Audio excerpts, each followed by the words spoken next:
Welcome to big TV. ప్రపంచంలో అతివేగంగా విస్తరిస్తున్న వ్యాధుల్లో క్యాన్సర్ మొదటి వరుసలో ఉంది. అందుకే క్యాన్సర్ పేరు చెప్తే అంత భయపడతాం. కానీ క్యాన్సర్తో భయపడడం కాదు, అవేర్ కావాలంటున్నారు ఆంకాలజిస్టులు. మనతో Yashoda hospitals clinical director and senior robotic surgical oncologist doctor Chinnababu ఉన్నారు. చిన్నబాబు గారు నమస్తే. నమస్తే అండి. నమస్తే గణేష్ గారు. చిన్నబాబు గారు, మనం ప్రపంచంలో విస్తరిస్తున్న క్యాన్సర్కి వెళ్ళే ముందుగా ఒక వ్యవసాయ పనిలోనే గడ్డి కోసుకునే ఒక చిన్న కుర్రాడు ఆంకాలజిస్ట్ ఎలాగవుతాడు? ఆ తర్వాత రోబోటిక్ ఆంకాలజీలోన అంత అత్యాధునిక టెక్నాలజీ వైపు ఎలా వెళ్ళగలుగుతాడు అసలు? థ్యాంక్ యూ అండి. Thank you. చాలా నాకు ఎంతో మనసులో గుచ్చుకున్నటువంటి చాలా ఇష్టమైనటువంటి ప్రశ్న మీరు అడిగారు. నా జర్నీని నేను sickle to scalpel to a scarless surgeon అంటూ ఉంటాను. సిక్కల్ అంటే కొడవలి. సో ఒక చిన్న విలేజ్‌లో మరి కుగ్రామము, అసలు ఇంతవరకు కూడా సరైనటువంటి రోడ్డు కూడా లేదు. అంటే ట్రైను, ఫ్లైట్లు పక్కన పెడితే మామూలు రోడ్డు కూడా, టార్ రోడ్డు కూడా ఈ మధ్యనే వచ్చింది. అంత చిన్న గ్రామం అనమాట. 400 మంది కన్నా ఎక్కువ మంది ఉండరు పాపులేషన్ మా ఊర్లో. 3, 4 కిలోమీటర్ల స్కూల్‌కి నడిచి వెళ్ళాలి. సో అలాంటి పరిస్థితులు. కానీ అంటే ఎలాగో ఈ కుగ్రామంలో నుంచి వచ్చిన ఒక వ్యక్తి మరి ఈరోజు India's one of the leading robotic onco surgeon అయ్యాడు అనుకుంటే, ఫస్ట్ ఆఫ్ ఆల్ దాని క్రెడిట్ ఆ దేవుడికి ఇస్తాను. అంటే గాడ్ హ్యాస్ ఎ పర్పస్. మన అందరి జీవితాల్లో కూడా ఒక ఉద్దేశం దేవుడిది ఉంటుంది. సెకండ్‌గా ఏంటంటే, మన ప్రభుత్వం మన మీద ఇన్వెస్ట్‌మెంట్ ఎంతో చేస్తుందనేది నేను గుర్తెరుగుతున్నా. ఆ రోజుల్లో ప్రధానమంత్రి గారు ఇక నవోదయ స్కూల్స్ అని పెట్టడం జరిగింది. సో గ్రామీణ ప్రాంతాల్లో ఉన్న విద్యార్థులకు కొంచెం మెరుగైన విద్య ఇవ్వాలి అనే ఉద్దేశంతో నవోదయ స్కూల్స్ అప్పుడే స్టార్ట్ చేశారు 86లో. ఓకే. మరి నిజంగా నాకు టర్నింగ్ పాయింట్ మీరు అడుగుతుంటే గుర్తొస్తుంది. ఏంటి గేదెలు కాసుకుంటూ, పచ్చగడ్డి కోసుకుంటూ విలేజ్‌లో ఉన్న వాళ్ళకి మరి చదువు అంటే పెద్దగా ఏం లేదు. చెప్పులు లేకుండా స్కూల్‌కెళ్ళే రోజుల్లో మొట్టమొదటిసారి స్కూల్‌లో మాస్టర్ వచ్చి ఒక ఎంట్రన్స్ ఎగ్జామ్ ఉంది. 5 పిల్లలు రాస్తారని చెప్పి పేర్లు చదివారు. సో 5 పేర్లు చదివితే నాకు కూడా నేను కూడా రాస్తే బావుంటుందేమో అని ఆశ ఉంది. నిలబడి చెప్పే ధైర్యం లేదు. ఎందుకంటే మనకేం కెపాసిటీ ఉందని మనం రాస్తాం. అప్పటి వరకు ఎంట్రన్స్ ఎగ్జామ్ అంటే తెలీదు లైఫ్‌లో. సిటీకి వెళ్ళలేదు. తాలూకా ప్లేస్‌కి కూడా వెళ్ళలేదు. సరే, నెక్స్ట్ డే ఏమైందంటే ఈ 5గురిలో డేట్ ఆఫ్ బర్త్‌లో కొంచెం తేడా ఉందని చెప్పి ముగ్గురు డిస్‌క్వాలిఫై అయ్యారు. ఓకే. ఇంక ఇద్దరున్నారు. సో వీళ్ళిద్దరిని పేర్లు చదివేసి వీళ్ళిద్దరు రాస్తున్నారని చెప్పి ఆ టీచర్ వెళ్ళబోతా ఉన్నారు. అంతట్లో జయప్ప అని ఒక మాస్టర్ లోపలికొచ్చారు. వచ్చి నా దగ్గర నిలబడ్డారు. నిలబడి అడుగుతా ఉన్నారు, ఎవరెవరు రాస్తున్నారని. ఇద్దరు అనగానే ఆయన నా వైపు చూసి, ఈ అబ్బాయి కూడా రాస్తాడు అని చెప్పారు. అంటే ఇది దైవికం అని ఎందుకంటారంటే ఆయన ఎవరు పంపించారు, ఇదంతా కూడా కొన్నిసార్లు మన లైఫ్‌లో కొంతమంది టీచర్స్ కావచ్చు, కొంతమంది మన లైఫ్‌లో వాళ్ళకి రోల్ ఉంటుంది. దాని ద్వారా మనకు కొన్ని టర్నింగ్స్ వస్తాయన్నమాట. సో అట్లా నవోదయ స్కూల్స్‌కి వెళ్ళడం అనేటువంటిది ఇంపార్టెంట్ నా లైఫ్‌లో టర్నింగ్ పాయింట్. సో దాని ద్వారా తర్వాత మంచి ఎడ్యుకేషన్ రావడము, తర్వాత మెడిసిన్ సీట్ రావడము, స్టెప్ బై స్టెప్ అట్లా మరి ఈరోజు ఒక రోబోటిక్ ఆంకో సర్జన్‌గా నేను ఇక్కడ పనిచేయడం అనేది నాకు అంటే I feel I'm very lucky. అదృష్టవంతుని అనుకుంటాను. మోర్ దెన్ ఎనీథింగ్ ఎల్స్ ఇది ఒక జవాబుదారీ. అంటే ఒక క్యాన్సర్ జబ్బుతో నా దగ్గరికి వచ్చేవాళ్ళు నన్ను ఎలా చూస్తారంటే, వాళ్ళకి డెత్ సెంటెన్స్ నేను ఇస్తానని చూస్తారు. ఎంతకాలం బతుకుతారు అంటే as if I give them death sentence. So ఆ ఫియర్‌తో వాళ్ళ ఫ్యామిలీ వాళ్ళందరూ ఉన్నప్పుడు, ఆ ట్రస్ట్‌తో మన దగ్గరికి వచ్చినప్పుడు మనం వాళ్ళకి ఎంతగా తిరిగి ఇవ్వాలి ద బెస్ట్ పాసిబుల్ అనేది నాకు అంటే ఐ ఫీల్ సో ప్రివిలేజ్డ్ అనమాట. అంటే ఇంత బాధలో ఉన్న వాళ్ళకి ఒక హోప్ ఇవ్వడం. దుఃఖంలో మనతో పాటు వచ్చినప్పుడు వాళ్ళకి లేదు దీన్ని అధిగమించి బయటికి రావచ్చు అనేటువంటి ఒక హోప్ ఇవ్వడం అనేది అది చాలా గొప్ప భాగ్యంగా నేను భావిస్తాను. చిన్నబాబు గారు, ఫ్యామిలీ ఏంటండి? ఫ్యామిలీ అంటే ఎక్కడ స్టార్ట్ అయింది? ఇంట్లో ఎవరైనా ఎలా ఉండేది? ఏంటి ఆర్థిక మా పరిస్థితి? ఫ్యామిలీ అంటే ఆంధ్ర ఒరిజినల్ అండి. మేము మైగ్రేట్స్ టు కర్ణాటక. దావణగిరి ప్రాంతంలో వ్యవసాయ రీత్యాగా వెళ్లారు. ఓకే. సో దావణగిరికి ఒక 25 కిలోమీటర్స్ దూరంలో అశోక్ నగర్ క్యాంప్ అని చిన్న విలేజ్ నేను చెప్పినదిగా. అక్కడ వ్యవసాయ రీత్యా మరి ఇట్లా పొలం చేసుకోవడము, తర్వాత పశువులు మేపుకోవడం అనేటువంటి పరిస్థితుల్లో చాలా చిన్న హంబుల్ బిగినింగ్స్. సో మరి మా అమ్మ, నాన్న వాళ్ళు కూడా పెద్దగా ఏం చదువుకోలేదు. మేము ముగ్గురము పిల్లలము. సో మా అమ్మకి నేను డాక్టర్ అవుతాను కూడా తెలీదు గానీ, ఆమెకు ఒకటే కోరిక ఏంటంటే మా పిల్లలు ప్రయోజకులు అవ్వాలి, సమాజానికి మేలు చేసేవాళ్ళు అవ్వాలి అనేది ఒకటి తనలో ఉన్నటువంటి కోరిక అనమాట. సో వాళ్ళు డెఫినిట్‌గా వాళ్ళకున్న అంటే లిమిట్స్‌లో చాలా త్యాగం చేసుకునే వాళ్ళు మరి మాకు అన్నీ అనుగ్రహించారు అని ఇచ్చారని అనుకుంటూ ఉంటాను. సో, అన్నయ్య దావణగిరిలో ఇప్పుడు కూడా ఫ్యామిలీతోనే ఉంటాడు. తమ్ముడు సాఫ్ట్‌వేర్ ఇంజినీర్ యూఎస్‌లో ఉంటాడు. ఓహ్! సో, అంటే వెనక్కి తిరిగి చూస్తుంటే ఒక కంట్రీ యొక్క ప్రధానమంత్రి యొక్క రోల్ నా నా లైఫ్‌లో ఉంది. అప్పుడే మరి రాజీవ్ గాంధీ గారు నవోదయ విద్యాలయ స్టార్ట్ చేశారు. 86లో ఆయన ఎక్కడో రష్యా అక్కడికి వెళ్లి చూసి ఇలాంటి కాన్సెప్ట్ ఇక్కడ ఇండియాలో పెట్టాలని చెప్పి నిర్ణయించడం జరిగింది. అట్లా ఒక టీచరు నన్ను ఐడెంటిఫై చేశారు. మా మరి తల్లి యొక్క రోల్ చాలా ఉంది. ప్రేయింగ్ మదర్ అంటాను ఎప్పుడు కూడా. తను చాలా ప్రేయర్‌ఫుల్‌గా పిల్లలకి మేలు జరగాలని ఎప్పుడు తాపత్రయపడుతూ ఉండేది. అంటే అట్లా నేను ఈరోజు ఏమయ్యానో దానికి చాలామంది పాత్ర ఉంది. అందులో ఈ ముగ్గురు పాత్ర ఎక్కువగా నేను భావిస్తాను. బాగుంది. Thank you. అంటే మనం క్యాన్సర్‌కి వెళ్ళే ముందు హుహు. అంటే క్యాన్సర్ వస్తే దాన్ని పూర్తిగా నయం కాదు. కేవలం ఇప్పుడు చేస్తున్నది ఉపశమనం మాత్రమే. హుహు. ఇది నిజంగా అపోహ? లేకపోతే నిజంగా కొనసాగుతున్న ఇష్యూనా? మీరు అడిగిన ప్రశ్న చాలా రెలెవెంట్. ఎందుకంటే ఇది పెద్ద అపోహ. ఓకే. అంటే నేను మిస్‌గైడ్ చేయాలని ఆశపడతలేదు. బిగ్ టీవీ ప్రేక్షకులకు ప్రత్యేకంగా నా యొక్క మనవి ఏంటంటే, ప్రతి క్యాన్సర్ నయమైపోతుంది. ఎవరికీ ఏం కాదు నేను మెసేజ్ ఇవ్వటం లేదు. ఓకే. అలాగని చెప్పి క్యాన్సర్ వస్తే జీవితం క్యాన్సల్ అనేటువంటి భావన ఈ రోజుల్లో కూడా చాలా మందిలో ఉంది. హ్మ్. సో నేను చెప్పేది ఏంటంటే ఎర్లీ డయాగ్నోసిస్ అయితే ముందశలో క్యాన్సర్ కనుగొంటే ఖచ్చితంగా క్యూర్ చేయవచ్చు. స్టేజ్ 3లో ఉన్నా కూడా చాలా వరకు క్యూర్ చేయవచ్చు. స్టేజ్ 4లో ఉన్న వాటిని క్యూర్ చేయలేము.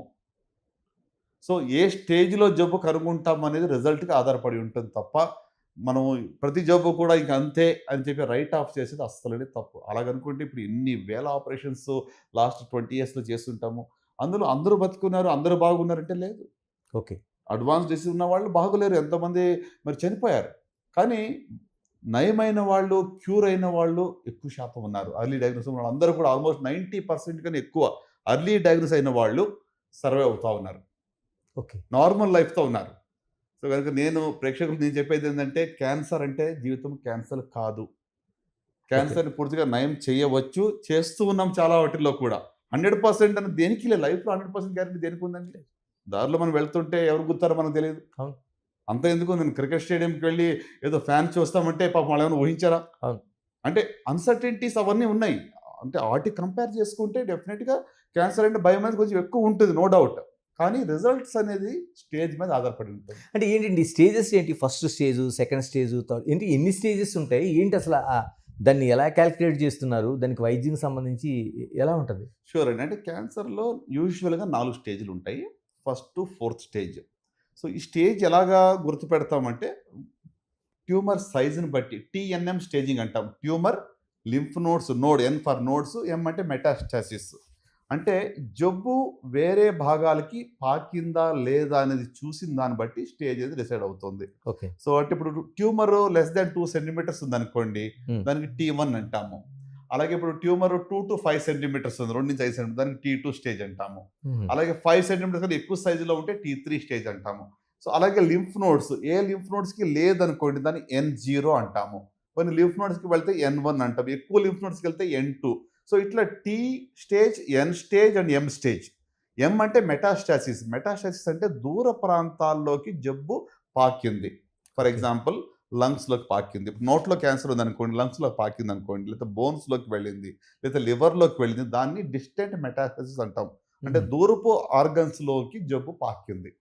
సో, దీన్ని బట్టి స్టేజ్ అనేటువంటిది దూరపు ఆర్గన్స్‌కి వెళ్తే స్టేజ్ 4. ఓకే. లంగ్స్ గానీ, బోన్స్ గానీ లివర్‌లోకి వెళ్తే అది స్టేజ్ 4 అంటాం. సో, మిగతా స్టేజెస్ ఇప్పుడు లింఫ్ నోడ్స్‌లోకి వెళ్ళలేదు. చిన్న ట్యూమర్ ఉందనుకోండి స్టేజ్ 1. హుహు. చిన్న ట్యూమర్ ఉండి లింఫ్ నోడ్స్ దాకా వెళ్ళిందనుకోండి అది స్టేజ్ 2 కావచ్చు, లేక 3 కావచ్చు. సో, అంటే బేస్డ్ ఆన్ ఈ క్లినికల్ పారామీటర్స్ దాన్ని బట్టి మనము స్టేజింగ్ అనేది చేస్తాం. అలాగే రేడియాలజీ కూడా కొన్ని టెస్టులు చేస్తాం. కొంతమందికి పెట్ స్కాన్‌లు చేస్తాము. దాన్ని బట్టి కూడా స్టేజ్ అనేది నిర్ధారణ అవుతూ ఉంటుంది. సో, స్టేజ్ అనేది ఎందుకు ఇంపార్టెంట్ అంటే survival rates are directly related to the stage. Stage మీదనే సర్వైవల్ రేట్స్ ఆధారపడి ఉంటాయి. ఎక్కడి వరకు మనం చేయగలుగుతున్నామండి? ఏ ఏ స్టేజ్ వరకు మనకి సర్వైవల్ రేట్స్ బాగున్నాయి? స్టేజ్ 3 వరకు కూడా మనం అంటే ఇప్పుడు స్టేజ్ పెరిగే కొద్దీ సర్వైవల్ రేట్స్ పడిపోతూ ఉంటాయి. ఓకే. ఫస్ట్ స్టేజ్‌లో majority of the times 95% and above హ్మ్. క్యూర్ అవుతుంది. హ్మ్. స్టేజ్ 3కి. స్టేజ్ 1కి. స్టేజ్ 1కి. Stage okay. 2కి అరౌండ్ 80% వరకు మనం మాట్లాడతాం. స్టేజ్ 3లో 70% అండ్ అబోవ్. కొన్ని క్యాన్సర్స్లో స్టేజ్ 4లో కూడా క్యూర్ అయ్యి ఉన్నాయి. ఫర్ ఎగ్జాంపుల్ టెస్టిక్యులర్ క్యాన్సర్ ఉంది, ఇట్లా కొన్ని క్యాన్సర్స్లో. బట్ ఇన్ జనరల్ సర్వసాధారణంగా మనం మాట్లాడాలంటే స్టేజ్ 4 అనేది లైఫ్ ప్రొలాంగింగ్ ఎక్సర్సైజ్ కానీ క్యూర్ అయ్యేది కాదు. ఇది జనరల్ డిక్టమ్. బట్ ఇటీవల స్టేజ్ 4లో కూడా మంచి మంచి మందులు రావడం వల్ల, టార్గెట్ థెరపీస్, ఇమ్యూనోథెరపీస్ ఇవన్నీ రావడం వల్ల లైఫ్ స్పాన్ ఇదివరకు 6 నెలలు 9 నెలలు అనేది కొన్ని సంవత్సరాల వరకు కూడా వాళ్ళు నార్మల్గా బతకగలుగుతున్నారు. అంటే చాలా, అంటే గత 10 సంవత్సరాల్లో చాలా మార్పులు వచ్చాయి. అంటే స్టేజ్లో కూడా 4 స్టేజ్లో కూడా కొన్ని స్పెసిఫిక్ క్యాన్సర్స్కి లాంగ్ టర్మ్ అవుట్కమ్స్ ఇచ్చే ఆవిష్కారం మనకు ఉంది ఇప్పుడు. ఓకే. అంటే ఇప్పుడు మనం టోటల్గా ఆంకాలజీలో ఉన్న ప్రపంచవ్యాప్తంగా చూసుకుంటే 2025 నాటికి 17 మిలియన్ల వారికి క్యాన్సర్ వచ్చే అవకాశం ఉందని మనకి గణాంకాలు చెప్తా ఉంది. Right. మన దేశం ఏ పరిస్థితిలో ఉంది? తెలుగు రాష్ట్రాలు ఎలాంటి దుస్థితిలో ఉన్నాయి? డెఫినెట్గా అండి, క్యాన్సర్ సంఖ్య అనేది రోజు రోజుకి పెరుగుతూనే ఉంది. సో ఇండియన్ కాంటెక్స్ట్కి వచ్చేటప్పటికి క్యాన్సర్ యొక్క సంఖ్య ఎగ్జాక్ట్గా నంబర్ మనం చెప్పలేని స్థితిలో ఉన్నాం. ఎందుకంటే మనకి ఇక క్యాన్సర్ యొక్క అంటే డేటాస్ అనేది సరైన రీతిలో ఎంటర్ కావటం లేదు. So Okay. అండర్ రిపోర్టెడ్ ఉంటుంది. అయినా కూడా అట్లీస్ట్ ఒక 2 మిలియన్ అంతే ఖచ్చితంగా మన కంట్రీలో ఉంది. మినిమం 20 లక్షల మందికి ఏటా క్యాన్సర్ డయాగ్నోస్ అవుతుంది. తక్కువలో తక్కువ. ఇది కూడా అండర్ రిపోర్టెడ్ నంబర్స్ నేను చెప్తా ఓకే. ఉన్నాను. సో దీనికన్నా డబల్ కానీ త్రిబుల్ కానీ ఉంటుంది యాక్చువల్ నంబర్. మ్మ్. అంటే ఇప్పుడు మీరు సింపుల్ ఎగ్జాంపుల్ అండి, మనము చిన్నగా ఉన్నప్పుడు, చిన్నపిల్లగా ఉన్నప్పుడు ఊర్లో ఎవరికో ఒకరికి క్యాన్సర్ వస్తే క్యాన్సర్ అని చెప్పడానికి కూడా భయపడేవాళ్ళు. అవును, ఎంతో అంటే వాళ్ళు గట్టిగా మాట్లాడేవాళ్ళు కూడా కాదు, డయాగ్నోసిస్ చెప్పడానికి సిగ్గుపడేవాళ్ళు. అవును, అవును. అలాంటిది ఇప్పుడు ప్రతి ఫ్యామిలీలో ఎవరో ఒకడు మనకు తెలిసిన వాళ్ళు క్యాన్సర్ ఉంది కదండి. అవును. సో అక్కడ తెలిసిపోతుంది నంబర్ ఆఫ్ కేసెస్ బాగా పెరుగుతున్నాయని. సో మీరు అడగొచ్చు, అసలు ఇంత కేసెస్ పెరగడానికి కారణం ఏంటి? ఏంటంటే ప్రధానంగా ఈ ప్రధాన చర్చ ఏంటంటే ఎందుకు ఇంతగా పెరుగుతున్నాయి? చూడండి, క్యాన్సర్కి మనం ఆలోచిస్తే ఇన్సిడెన్స్ పెరగడానికి మెయిన్ కారణం లైఫ్ స్టైల్. Life style.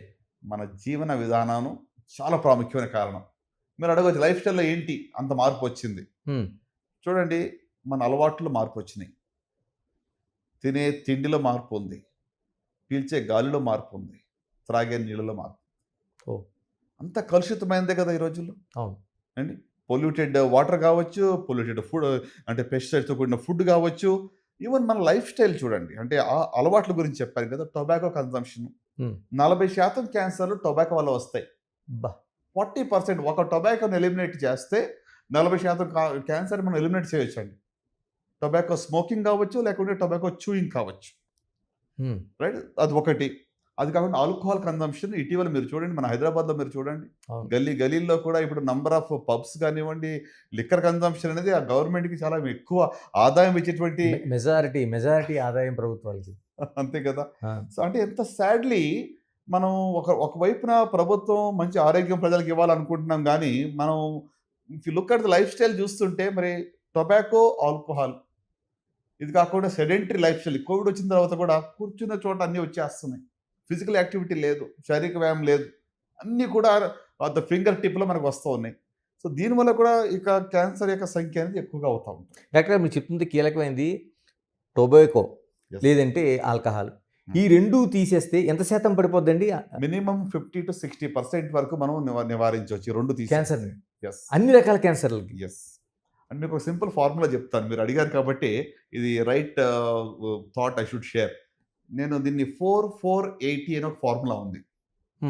4 మనం మార్చుకోదగ్గ risk factors, modifiable risk factors 4 జబ్బులకు అది దారితీస్తుంది. దానివల్ల 80% ఆఫ్ ద డెత్స్ జరుగుతూ ఉన్నాయి. 4 risk factors, 4 diseases, 80% of the deaths. దానికే 4-4-80 అంటాను. ఈ 4 ఏంటి అని మనం ఆలోచిస్తే, నంబర్ 1 అందరికీ తెలిసినట్టుగా tobacco, right? Tobacco consumption. Number 2 unlimited or excess consumption of alcohol. Number 3 lack of physical activity, శారీరక వ్యాయామం లేకపోవటం. నంబర్ 4 అనుకుంటే, అంటే 4th వన్ ఏంటంటే మనకు టొబాకో అయిపోయింది, ల్యాక్ ఆఫ్ ఫిజికల్ తర్వాత ఫుడ్ అంటే ఫ్యాటీ డైట్ కానివ్వండి, యూనో అన్హెల్దీ డయట్, ఆరోగ్యానికి హాని చేసేటువంటి ఆహారం తీసుకోవడం. అందులో చాలా మంది అంటారు కదా, you are what you eat, మనం ఏం తింటాం అది అవుతాం అనమాట. Okay. So tobacco, unhealthy diet, alcohol, lack of physical activity, ఈ 4 రిస్క్ ఫ్యాక్టర్స్. నేను ఎందుకు దీన్ని స్ట్రెస్ చేస్తున్నానంటే ఈ 4 కూడా మాడిఫైయబుల్ రిస్క్ ఫ్యాక్టర్స్. ఓకే. అంటే ఇది జెనెటిక్గా వచ్చింది కాదు, ఓకే. ఫ్యామిలీలో రన్ అవుతుంది అందుకు వచ్చింది నేనేం చేయలేను అనే పరిస్థితి కాదు ఇది. హ్మ్. ఇది మన చేతుల్లో ఉంది, వీటిని మార్చగలిగే శక్తి, వీటిని వదిలేసేటువంటి శక్తి మన చేతిలో ఉంది. హ్మ్. టొబాకో ముట్టాలా వద్దని మనం ఎవరిని అడగక్కర్లా, హ్మ్. ఫిజికల్ యాక్టివిటీ చేయాలా వద్దా, అవును. రైట్, డయట్ ఏది తినాలి, ఆల్కహాల్ గురించి ఏంటి. సో ఈ 4 ఒక రిస్క్ ఫ్యాక్టర్ అలవాట్ల వల్ల 4 జబ్బులు వస్తాయి. ఒకటి క్యాన్సర్, రెండవది మనకి డయాబెటీస్ మెలైటస్, ఈరోజు India is the capital of diabetes అంటాం, అవును. రైట్. మూడోది హార్ట్ డిసీజెస్, కార్డియోవాస్కులర్ డిసీజెస్. నాలుగోది lung issues, hmm. Pulmonary diseases. ఈ 4 జబ్బులు క్యాన్సర్, డయాబెటీస్, హార్ట్, తర్వాత లంగ్. హ్మ్. ఈ 4 జబ్బులు అకౌంటింగ్ ఫర్ ఎంతవరకు అంటే 80% of deaths are because of these 4. వాహ్! అంటే ఈ 4ని మనం ఆపగలిగితే హ్మ్. 80% ఆఫ్ మోర్టాలిటీని ఆపగలం. హ్మ్. అంటే రిజల్ట్స్ ఇవన్నీ కూడా ఏంటి, ఈ రోజు ఆపితే రేపు రిజల్ట్ కనబడదు. అవును. ఇవన్నీ కూడా ఒక లాంగ్ టర్మ్‌గా సస్టైన్డ్‌గా మరి ప్రజలందరూ కలిసి వచ్చి దీన్ని ఇంప్లిమెంట్ చేస్తే ఖచ్చితంగా మనం మంచి అవుట్‌కమ్స్, అంటే మంచి లైఫ్ స్పాన్ బాగా ఉండటానికి, నార్మల్ హెల్తీగా ఉండటానికి ఆస్కారం ఉంది. అందుకే దీన్ని 4-4-80, బావుంది. 4 modifiable risk factors lead to 4 non communicable diseases accounting for 80% of the mortalities. So hmm. దీన్ని మార్చుకోగలిగితే నా యొక్క special message especially big TV ప్రేక్షకులకి ఏంటంటే, ఈ 4 మోడిఫైబుల్ రిస్క్ ఫ్యాక్టర్స్ మీలో ఉన్నాయా? హ్మ్. ఉంటే దయచేసి మానేయండి. మార్చుకోండి లైఫ్ స్టైల్. మీకు మీరు మేలు చేసుకుంటున్నారు, సమాజానికి మేలు చేస్తారు, దేశానికి ఎంతో మేలు చేస్తున్నట్టు. అంటే ఉన్న రెండిట్లో కూడాని అంటే పర్యావరణం ఎంత కారణమవుతుంది?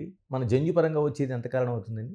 జన్యుపరంగా మీరు అడిగారు కదండీ! చాలామంది ఏమనుకుంటారంటే క్యాన్సర్ వస్తే ఫ్యామిలీలో రన్ అవుతుందేమో అని భయపడుతూ ఉంటారు. ఆ! యాక్చువల్‌గా చెప్పాలంటే వంశపారంపర్యంగా వచ్చేటువంటి క్యాన్సర్స్ యొక్క సంఖ్య 5-10% మాత్రమే. అంతే. అంతే. 90-95% స్పొరాడిక్. హ్మ్. అంటే ఏంటి, మనకు ఎన్విరాన్మెంటల్ ఫ్యాక్టర్స్, లైఫ్ స్టైల్ ఇవన్నిటి మీద ఆధారపడి ఉంటుంది. ఓకే. సో ఫ్యామిలీలో ఫెమిలియల్ క్యాన్సర్స్ మీరందరూ వినే ఉంటారు. ఏంజెలినా జోలీ గురించి, ఫేమస్ అవును. యాక్ట్రెస్. ఆమెకేంటి హెరిడిటరీ బ్రెస్ట్ క్యాన్సర్ సిండ్రోమ్ ఉండింది. వాళ్ళ మదర్‌కు ఉంది, వాళ్ళ అత్తకు ఉంది, బ్రాకా జీన్ పాజిటివ్ ఉండింది. సో కాబట్టి తనకి కూడా క్యాన్సర్ భవిష్యత్తులో వస్తదని చెప్పి రోమో ఆపరేషన్ చేయించుకుంది. అలాగే ఓవరీస్ కూడా తీపిచ్చేసుకుంది తను. సో ఇది ప్రొఫిలాక్టిక్ సర్జరీ, అంటే ముంజాగ్రత్తగా ఫ్యామిలీలో రన్ అయ్యే క్యాన్సర్ రాకూడదని. తనకెందుకు అంటే ఫ్యామిలీలో ఆ జీన్ పాజిటివ్ ఓకే. ఉంది. ఓకే. ఈ సంఖ్య ఓన్లీ 10% వరకే మాక్సిమం. హ్మ్. మిగతా అంతా కూడా మరి స్పొరాడిక్‌గా మన యొక్క వేరియస్ అదర్ ఫ్యాక్టర్స్ వల్ల వస్తూ ఉంటుంది. ఎప్పుడు మీరంటే సాధారణంగా సర్వైకల్ క్యాన్సర్ కోసం చాలా ఎక్కువ చర్చ జరుగుతూ ఉంది. హుహు. ఎందుకని మహిళల్ని ఎక్కువ అది ఎందుకు వెంటాడుతుంది? అసల ఎందుకు ఈ మధ్య కాలంలో ఎక్కువ కేసులు పెరుగుతున్నాయి? గణేష్ గారు చాలా మంచి ప్రశ్న అడిగారు. ఇది నాకు ఎంతో బాధ కలిగించేటువంటి క్యాన్సర్ ఇది. నేను ఆ మాట ఎందుకు అంటున్నానంటే, ఒక నివారించదగ్గ క్యాన్సర్‌ని మనం నివారించలేకపోతున్నాం. Okay. A preventable cancer is not prevented. Ah! ఎందుకు అంటే సర్వైకల్ క్యాన్సర్ దేనివల్ల వస్తుంది? ఒక హ్యూమన్ పాపిలోమా వైరస్ ఇన్ఫెక్షన్ వల్ల వస్తుంది. హ్మ్. ఈ ఇన్ఫెక్షన్ ఆడవాళ్ళలో పెళ్ళైన తర్వాత 80-90% ఆడవాళ్ళలో ఉంటుంది. హ్మ్. ఇది నార్మల్ వైరస్ లాగా ఉంటుంది. ఇదేదో కొత్త కోవిడ్ లాగానో ఏదో రేర్‌గా ఇన్ఫెక్షన్ వచ్చిందనేది కాదు. ఓకే. సో ఈ యొక్క హెచ్‌పివి ఇన్ఫెక్షన్ వల్ల సర్వైకల్ క్యాన్సర్ వస్తుంది. హ్మ్. ఇది మనకి ఎప్పటినుంచో తెలుసు. 40-50 సంవత్సరాల నుంచి తెలిసిన విషయం ఇది. హ్మ్. దీనికి ఎఫెక్టివ్ వ్యాక్సిన్ 30 సంవత్సరాల నుంచి అందుబాటులో ఉంది. 30 సంవత్సరాల నుంచి. యెస్.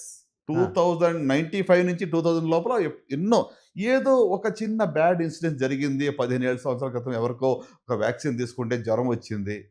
హ్మ్. దాన్ని కొంచెం సెన్సేషనలైజ్ చేసుకొని ఎవరికి వాళ్ళు రాంగ్ అపోహలు పెట్టుకొని ఈ హ్మ్. వ్యాక్సిన్ తీసుకుంటే జబ్బు. ఇప్పుడు చాలా మంది కోవిడ్ గురించి అట్లీస్ట్ ఏంటి, కోవిడ్ వ్యాక్సిన్ చాలా హరీడ్‌గా వచ్చింది. అవును. 1-2 ఇయర్స్‌లో. ఈ అవును. వ్యాక్సిన్స్ 25 ఏళ్ళు, 30 ఏళ్ల హిస్టరీ ఉంది.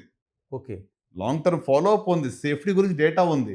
కానీ దీన్ని తీసుకోవటంలో ప్రజల్లో కొంత వ్యతిరేకత ఉంది. గవర్నమెంట్ తరపు నుంచి కూడా ఇప్పుడు మరి ఇండియన్ గవర్నమెంట్ రీసెంట్‌గా అనౌన్స్ చేశారు. హ్మ్. కానీ ఇంకా అది ఇంప్లిమెంటేషన్ జరగటం లేదు. కొన్ని దేశాల్లో ప్రత్యేకంగా ఆస్ట్రేలియా గురించి మీరు ఆలోచిస్తే సర్వైకల్ క్యాన్సర్ ఫ్రీ ఓహ్! అని వాళ్ళు డిక్లేర్ చేయబోతున్నారు నెక్స్ట్ 1-2 ఇయర్స్‌లో. ఏదో మనకు పోలియో ఫ్రీ అన్నట్టు. ఎగ్జాక్ట్‌లీ. కరెక్ట్ ఆ! ఎగ్జాంపుల్ చెప్పారు. పోలియో ముక్త ఎలాగైతే మన భారత్ అనుకున్నామో, ఆ! అట్లనే ప్రపంచంలో పోలియో లేదని అనుకుంటున్నాం అట్లని. మరి ఇక ఆస్ట్రేలియా గానివ్వండి, న్యూజిలాండ్ గానివ్వండి, హ్మ్. ఇక సర్వైకల్ క్యాన్సర్ ఫ్రీగా అవి చెప్పబడిపోతా ఉన్నాయి. సో ఇ అంటే మన డెవలప్‌మెంట్ కూడా అక్కడ మనం మంచి హెల్త్ మన ప్రజల్లో ఉండి, ఇలాంటి కొన్ని క్యాన్సర్ రాకుండా మనం చూసుకోగలిగితే, ఐ థింక్ అది చాలా గొప్ప విషయం. అంటే ప్రజలందరూ కూడా దీని మీద అవగాహన కలిగి, ఈ యొక్క హెచ్‌పివి వ్యాక్సినేషన్ గురించి హ్మ్. మరి అంటే అమ్మాయిలకు between 9 to 12 years or before marriage ఇక వ్యాక్సిన్ ఇవ్వడం అనేటువంటిది చాలా చాలా ఇంపార్టెంట్. ఐ థింక్ ఈ మెసేజ్ అనేది ఎక్కువ మందికి రీచ్ అవ్వాలని నేను కోరుకుంటున్నాను. ఏంటండి ఇది హెచ్పివి వైరస్ ఏంటి? అందులో 16 అండ్ 18 అని చెప్తున్నారు. Correct. ఏంటండి అసలు ఇది? అంటే ఇప్పుడు మన కోవిడ్ గురించి మీరు చూసారు, చాలా వేరియంట్స్ ఉంటాయి కదా. ఒక వైరస్ వచ్చింది అనుకోండి, హ్మ్. కొన్ని రోజుల తర్వాత ఆ వైరస్ రెసిస్టెన్స్ బాడీలో వస్తుంది కాబట్టి అది కూడా మార్పు చెందుతూ ఉంటుంది. ఓకే. వైరస్ నెక్స్ట్ జనరేషన్కి వచ్చేటప్పటికి హ్మ్. వేరియేషన్ ఉంటుంది, దానికి వేరియంట్స్ ఉంటాయి. హ్మ్. రైట్, అట్లనే ఇప్పుడు ఇక హెచ్పివి కూడా ఒక వైరస్ ఇది. Okay. So human papilloma virus పేరులోనే ఉంది. సో హ్మ్. ఇది కూడా డిఫరెంట్ వేరియంట్స్ ఆర్ దేర్. 16, 18, 33, 35 అట్లా సుమారుగా ఒక 30 to 40 టైప్స్ ఉన్నాయి. ఓకే. కానీ మోస్ట్ కామన్ అనేటువంటిది ఒక 9 వైరస్లు ఉన్నాయి. హ్మ్. వీటిల్లో కూడా 16, 18, 33, 35 అనేది సర్వసాధారణంగా 80% ఆఫ్ ద క్యాన్సర్స్కి ఈ 4 కారణం. అంటే ఆడవాళ్ళలోనే ఉంటుంది. ఇది ఆడవాళ్ళలో ఉంటుంది, మగవాళ్ళలో కూడా ఉంటుంది ఇన్ఫెక్షన్. ఆ! అంటే హెచ్పివి ఇన్ఫెక్షన్ మగవాళ్ళలో కూడా రావచ్చు. ఓకే. ప్రత్యేకంగా ఇప్పుడు మీరు అమెరికా లాంటి దేశంలో చూస్తే ఆ! అబ్బాయిలకు కూడా హెచ్పివి వ్యాక్సినేషన్ ఇస్తారు. ఆహా! ఎందుకు అంటే ఓరల్ క్యాన్సర్స్ కానివ్వండి, జెనైటల్ వాట్స్ కానివ్వండి, లేకుంటే ఏనల్ వాట్స్ కానివ్వండి, ఇవన్నీ కూడా ఈ యొక్క హెచ్పివి వల్ల వస్తూ ఉంటాయి. ఓరల్ క్యాన్సర్స్ కొన్ని వాళ్ళలో. సో దానికోసం అబ్బాయిలు కూడా మ్యాండేటరీగా ఇస్తున్నారు. మనకి rationing of the available vaccine, ఉన్న వ్యాక్సిన్ అందరికీ అందుబాటులోకి ఇవ్వడం లేదు కాబట్టి మనం అబ్బాయిలకి మ్యాండేటరీగా ఇప్పుడు ఇవ్వటం జరగటం లేదు ఇక్కడ. సో అమ్మాయిలు కూడా వ్యాక్సినేషన్ ఎంతమంది తీసుకుంటున్నారు మన దేశంలో? Not even 5%. ఓన్లీ 5%. చాలా అంటే బాధాకరమైన విషయం. అంటే ఇది యూనివర్సల్ ఇమ్యునైజేషన్ ప్రోగ్రామ్‌లో పెట్టడం జరిగింది ఇప్పుడు. హ్మ్. అంటే ఇదేదో కొత్తగా వచ్చింది తీసుకోవాలా వద్దని అపోహలతో కూడింది కాదు. హ్మ్. అయినా గానీ ఇంప్లిమెంటేషన్‌లో ఎందుకంటే ఇది మనము మరి సొంతంగా వేయించుకోవాలి కాబట్టి సమ్‌వేర్ ఇదేదో పర్వాలేదులే, ఇది ఇంపార్టెంట్ కాదు అని నెగ్లెక్ట్ చేస్తున్నారు. సో ఈ వ్యాక్సిన్ ఖచ్చితంగా తీసుకోవాలనేది నా యొక్క సలహా. మరి మన ప్రేక్షకులకి ప్రత్యేకంగా నేను చెప్పేది ఏంటంటే, మీకు తెలిసిన 10 మందికి చెప్పండి హెచ్‌పి వ్యాక్సిన్ తీసుకున్నారని మెసేజ్ మీరు పాస్ ఆన్ చేస్తే మరి నిజంగా ఇది ఒక క్యాన్సర్‌ని మన జీవిత కాలంలో లేకుండా చూడొచ్చు. అంటే 100%. అంటే close to cervical 100%. Cervical cervical cancer. క్యాన్సర్‌ని ఒక చరిత్రగా చేసే ఆస్కారం మన చేతిలో ఉంది. అంటే ఏ ఏజ్‌లో తీసుకోవాలండి అవి? అసల అది అంటే ఇప్పుడు వ్యాక్సిన్ ఎట్లా ఉంటుంది మనందరికి తెలిసినట్టుగానే ఇన్ఫెక్షన్ రాకముందు తీసుకోవాలి. Okay. Right. So human papilloma virus infection అనేటువంటిది సెక్షువల్లీ ట్రాన్స్మిటెడ్ ఇన్ఫెక్షన్ అది. ఓహ్! ఓకే. సో ఎప్పుడు అంటే ఇప్పుడు పెళ్లి అయిన తర్వాత ఈ యొక్క ఇన్ఫెక్షన్ వస్తూ ఉంటుంది. హుహు. ఒకళ్ళ నుంచి ఒకళ్ళకి it's sexually transmitted. Okay. So గనుక వివాహం అవ్వక ముందు ఈ వ్యాక్సిన్ తీసుకోవడం చాలా ఇంపార్టెంట్. ఐడియల్‌గా అయితే 9 to 12 ఇయర్స్ అని అంటాము. బిఫోర్ 25 ఇయర్స్ ఈ యొక్క వ్యాక్సిన్ తీసుకోవచ్చు. సో హ్మ్. ఏజ్‌ని బట్టి 2 డోసెస్ కానీ లేక 3 డోసెస్ కానీ. ఓకే. ఈరోజు ఒక డోస్ తీసుకుంటే సెకండ్ డోస్ 6 మంత్స్ కావచ్చు, లేక 3 డోస్ అయితే 3 మంత్స్ అండ్ దెన్ 6 మంత్స్. 0, 3, 6 లేక 0, 6 అట్లా 2 డోసులు గాని, 3 డోసులు గాని తీసుకోవడం జరుగుతుంది. ఇక మగవాళ్ళకి సంబంధించి ప్రోస్టేట్ క్యాన్సర్ కోసం ఎక్కువ వింటుంటామండి మనం. అవునండి. అంటే 40 ఏళ్ళు వచ్చిన వాళ్ళకి చాలా మందికి ప్రోస్టేట్ క్యాన్సర్ కనిపిస్తుంటది. చివరికి అమెరికన్ మాజీ ప్రెసిడెంట్ జో బైడెన్ కూడా దాని బారిన పడ్డాడని చాలా వరకు మనకి ఏంటి ప్రోస్టేట్ ఎందుకు అంత వెంటాడుతుంది మగవాళ్ళని? అంటే ప్రోస్టేట్ క్యాన్సర్ ఒక రకంగా ఆలోచిస్తారండి ఉన్న అన్ని క్యాన్సర్‌లోనూ కొంచెం మంచి క్యాన్సర్ అని చెప్పొచ్చు. ఆ! ఎందుకంటే ఇది చాలా స్లో గ్రోయింగ్ క్యాన్సరు. దీనికి రిజల్ట్స్ అంత మంచిగానే ఉంటాయి. అంటే ఎల్డర్లీ ఏజ్‌లో ఒకవేళ క్యాన్సర్ తప్పదు అని అనుకుంటే ప్రోస్టేట్ క్యాన్సర్ కావాలని కోరుకోవాలంటాను. తప్పదు అనుకున్న పరిస్థితిలో. ఎందుకంటే రిజల్ట్స్ ఆర్ గుడ్. హ్మ్. దీంట్లో కూడా స్టేజ్ బట్టి రిజల్ట్స్ ఉంటాయి. ఈవెన్ ఇన్ స్టేజ్ 3, స్టేజ్ 4 కూడా మంచి అవుట్‌కమ్స్ ఉన్నాయి ప్రోస్టేట్‌లో. హ్మ్. సో ప్రోస్టేట్ గ్లాండ్ ఏంటంటే ఏజ్ పెరిగే కొద్దీ ప్రోస్టేట్ క్యాన్సర్‌కి రిస్క్ పెరుగుతుంది. ఇదివరకు మన లాంగివిటీ తక్కువ ఉండింది. హ్మ్. ఇప్పుడు లైఫ్ స్పాన్ పెరుగుతా ఉంది. 80 ఇయర్స్, 90 ఇయర్స్ అంటే చాలా ఎక్కువ మంది లాంగ్ టర్మ్ బతుకుతున్నారు కాబట్టి after 50 years prostate cancer risk అనేది పెరుగుతుంది. సో దానికి ఇదొక క్యాన్సర్ ఎలాంటిదంటే ఒక సింపుల్ ట్యూమర్ మార్కర్ ద్వారా ఈ క్యాన్సర్ ప్రారంభం అయిందా లేదా అని మనం తెలుసుకోవచ్చు. హుహు. After 50 simple test serum prostate specific antigen PSCA test అంటాం. హ్మ్. ఇది ఒక బ్లడ్ టెస్ట్. ఓకే. దీని ద్వారా ఇయర్లీ ఒకసారి చేయించుకుంటే ఆఫ్టర్ 50 ఈ ప్రోస్టేట్ క్యాన్సర్ మనలో ప్రారంభమైందా లేదో తెలిసిపోతుంది. డాక్టర్ గారు చాలా వరకు మీరు చెప్తుంది first stage, second stage, third stage, fourth stage. ఎవ్వరు కూడా ఫస్ట్, సెకండ్‌లో ఎప్పుడు కూడా క్యాన్సర్ కోసం మీ దగ్గరికి వచ్చిన పేషెంట్లు చాలా తక్కువ మంది ఉంటారు. ఎలా గుర్తించాలి అసల? ఫస్ట్ క్యాన్సర్ అనేది ఇన్ని రకాలుగా క్యాన్సర్‌లు ఉన్నాయి. రైట్. అంటే క్యాన్సర్‌కి మీరు అడిగిన ప్రశ్న చాలా రెలెవెంట్. ఎందుకు చెప్పనా అండి? 70% మన దేశంలో ఇప్పుడు కూడా స్టేజ్ 3, స్టేజ్ 4లో వస్తున్నారు. హ్మ్. ఓన్లీ 30% ఎర్లీ స్టేజ్‌లో వస్తున్నారు. సో అమెరికాలో ఇది ఉల్టా. హుహు. 80% వరకు ఫస్ట్ స్టేజ్, సెకండ్ స్టేజ్ అక్కడ ఉంటాయి. అందుకే రిజల్ట్స్ వాళ్ళవి బాగున్నాయి. వాళ్ళేదో మనకన్నా ఎక్స్ట్రార్డినరీ ట్రీట్మెంట్ ఇస్తారని కాదు. ఓకే. అవుట్‌కమ్స్ బాగుండడానికి కారణం ఏంటంటే అక్కడ డిటెక్షన్ అర్లీగా అవుతా ఉంది. హ్మ్. సో, ఇప్పుడు క్యాన్సర్‌ని అసలు ఎలా గుర్తిరగలం? హ్మ్. ఎలాంటి లక్షణాలు ఉంటే అది క్యాన్సర్ అనొచ్చు అని మీరు ఓకే. అడుగుతా ఉన్నారు. అవును. కొన్నిసార్లు మనం ఒకటి గుర్తిరగాలి ఏంటంటే అర్లీ ఫేస్‌లో అసలు సింప్టమ్సే ఉండకపోవచ్చు. హ్మ్. అర్లీ స్టేజ్‌లో ఎలాంటి సింప్టమ్స్ ఉండకపోవచ్చు. కొన్నిసార్లు సింప్టమ్స్ స్టార్ట్ అయ్యేటప్పటికే పాకేసి ఉండొచ్చు. ఓకే. అంటే సింప్టమ్ లేదు గదా! క్యాన్సర్ లేదు అనడానికి లేదు. చాలా సార్లు అర్లీ స్టేజ్‌లో క్యాన్సర్ ఎలాంటి సింప్టమ్స్ ఉండకపోవచ్చు. హ్మ్. కానీ కొన్ని మనం విషయాలు నేను కొన్ని ఎప్పుడు చెప్తూ ఉంటారు. కాషన్ అంటాను. అంటే ఒక నిమోనిక్ కాషన్. సి అంటే changes in the bowel and bladder habits. అంటే మలమూత్ర విసర్జనలో మార్పులు. హ్మ్. ఇవి వస్తే నెగ్లెక్ట్ చేయకూడదు. ప్రత్యేకంగా మరి ప్రేక్షకులకు నేను చెప్పే విషయం ఏంటంటే, ఒకసారి విరోచనం అయితే, ఒకసారి ఏదో కడుపు నొప్పొస్తే కంగారు పడమని నేను చెప్పట్లేదు. హ్మ్. 3, 4 వీక్స్ వరకు కాన్‌స్టిపేషన్ ఎక్కువగా ఉంది. లూజ్ మోషన్స్ 3, 4 వీక్స్ నుంచి తగ్గటం లేదు. మోషన్‌లో రక్తం పడుతుంది. యూరిన్‌లో రక్తం పడుతుంది. అంటే నెగ్లెక్ట్ చేయకండి. ఇది క్యాన్సర్ లక్షణం అయ్యుండొచ్చు. ఓకే. ఇటీవల మలమూత్ర విసర్జనలో మార్పులు. ఇవన్నీ కూడా ఒక 3-4 వీక్స్ నుంచి ఉండే. ఒక్కసారి దాని కోసం కంగారు పడొద్దు. ఓకే. కంటిన్యూటీ ఉండాలి. మనం ఏదో ఫుడ్ పాయిజన్ అయితే డయేరియా అవ్వచ్చు. ఆ! 2 రోజులు, 3 రోజులు తగ్గిపోతుంది. కానీ ఒక 3 వీక్స్ అయింది. ఇంకా కూడా నాకు ప్రాబ్లమ్‌గానే ఉంది. కాన్‌స్టిపేషన్ ఎక్కువగా ఉంది. లేకుంటే డయేరియా అవుతా ఉంది. లేకుంటే చీమ్ పడతా ఉంది. మ్యూకస్ ఇన్ ద స్టూల్ వస్తా ఉంది అంటే మాత్రం నెగ్లెక్ట్ చేయకండి. ఈ సింప్టమ్స్ వెంటనే చూపించుకోండి. సో, సి అంటే changes in the bowel and bladder habits. మలమూత్ర విసర్జనలో మార్పులు. అంటే కాషన్‌లోనా? కాషన్‌లో C. Oh! Okay. Okay. Ah! It's a caution. Ah! So, తర్వాత రెండోదిగా ఏ. ఏ అంటే a sore which does not heal. మానని పుండు. ఓకే. ఇప్పుడు మనం నాలుక కరుచుకున్నాం అనుకోండి. పుండు ఎన్ని రోజుల్లో మానుతుంది? 1 వీక్. 1 వీక్‌లో మానిపోతుంది. అది ఇప్పుడు పుండు నొప్పి లేదు గానీ మానటం లేదు. హ్మ్. అలాగే ఉంది. అంటే నిర్లక్ష్యం చేయొద్దు. ఓకే. ఒకటి ప్రాబ్లమ్ ఏందంటే క్యాన్సర్‌లో ఇనీషియల్‌గా క్యాన్సర్‌లో నొప్పి ఉండదు. దేనికి ఉండదండి? ఇనీషియల్‌గా నొప్పి ఉండదు. అందువల్ల ఏంది నొప్పి లేదు, పర్వాలేదులే ఏమి లేదని చెప్పి నెగ్లెక్ట్ చేస్తూ ఉంటారు. హ్మ్. సో, మనకు నొప్పొచ్చేటప్పటికి అది వేరే చోటికి పాకి, వేరే ఆర్గన్స్‌కి వెళ్ళిన తర్వాత నొప్పొస్తా ఉంటుంది. సో, అందుకని మానని పుండు మోర్ థాన్ 1 వీక్, 10, 15 డేస్ తర్వాత కూడా పుండు అలాగే ఉంది. శరీరంలో ఏ భాగంలో అయినా కూడా మానని పుండు ఉంటే అది క్యాన్సర్ లక్షణం. ఓకే. ఓకే. అలాగే మూడోదిగా కాషన్‌లో మనం వస్తే యు అంటే అన్‌యూజువల్ డిశ్చార్జ్. అంటే అధికంగా తెల్లబట్ట అవ్వడం గాని, అధికంగా ఎర్రబట్ట అవ్వడం గాని ఉంటే ఓకే. అది క్యాన్సర్ లక్షణం అయ్యుండొచ్చు. Hmm. Okay. Anywhere in the body unusual discharge అనమాట. సో, తర్వాత ఇక కాషన్‌లో మనం టీ కాడికొస్తే thickening or lump in the body. శరీరంలో ఇటీవల కొత్తగా కణితులు ఏర్పడ్డాయి. హ్మ్. చాలా మందికి చిన్నప్పటి నుంచి అక్కడక్కడ చిన్న చిన్న కొవ్వు గడ్డలు ఉంటూ ఉంటాయి. అవును. దాని గురించి కంగారు పడొద్దు. ఇటీవల క్రొత్తగా రొమ్ములో గాని, ఇంకెక్కడన్నా కూడా క్రొత్తగా కణితి ఏర్పడి, అది పెరుగుతూ ఉంది సైజులో అంటే మాత్రం నిర్లక్ష్యం చేయవద్దు. ఓకే. ఓకే. న్యూ లంప్ కొత్తగా కణితి ఏర్పడింది. హ్మ్. నొప్పి లేదు, పెరుగుతా ఉంది అంటే మాత్రం నెగ్లెక్ట్ చేయకండి. హ్మ్. ఓకే. సో, అది thickening or lump anywhere in the body అనమాట. సో, ఇంక ఐ వచ్చేటప్పటికి ఇండైజెషన్. ఓకే. మింగడానికి ఇబ్బందిగా ఉంది. నీళ్లు లేకుండా ఆహారం పోవటం లేదు. హ్మ్.